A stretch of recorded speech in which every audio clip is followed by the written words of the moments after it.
వలన జరుగుతున్నటువంటి ఘర్షణలు అయితే కాదు ఇది. ప్రతీకారమే నడుస్తుంది ఇక్కడ. ఏంటి వీళ్ళిద్దరూ కూడా ఈయన టచ్ చేసినటువంటిది పెద్దిరెడ్డి, మిగతాది తన పని తను చేసుకుని తన నియోజకవర్గం తను చేసుకున్న 40 ఏళ్ళ నుంచి చంద్రబాబు గారు ఎట్లా 40 ఇయర్స్ ఇండస్ట్రీనో ఈయన కూడా 40 ఇయర్స్ ఇండస్ట్రీ. వీళ్ళిద్దరికి ఇంకా అక్కడ అసలు తేడా లేదు.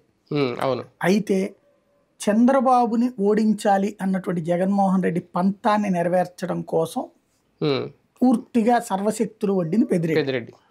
అందులో ఉన్న బాబుకు ఉన్నటువంటి వీక్నెస్లు ఏంటి, కుప్పంలో ఎలా దెబ్బ కొట్టాలన్నటువంటి స్కెచ్ చేసి గెలిపించి చూపెట్టాడు అప్పుడు మున్సిపాలిటీలు.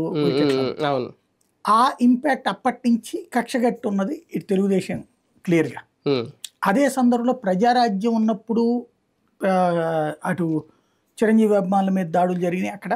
అలాగే మొన్న జనసేన వాళ్ళని వేధించినటువంటిది ఉంది. చివరికి రామచంద్ర యాదవ్ ఆ దెబ్బతో సొంత పార్టీ పెట్టుకుంటే అతన్ని కొట్టినటువంటి, అతని మీద దాడికి వెళ్ళినటువంటి పరిస్థితి ఉంది.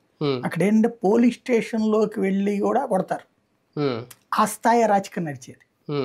అది అక్కడ ఉన్నటువంటి వాళ్ళకి కసిగా ఎదురు చూస్తున్నారు.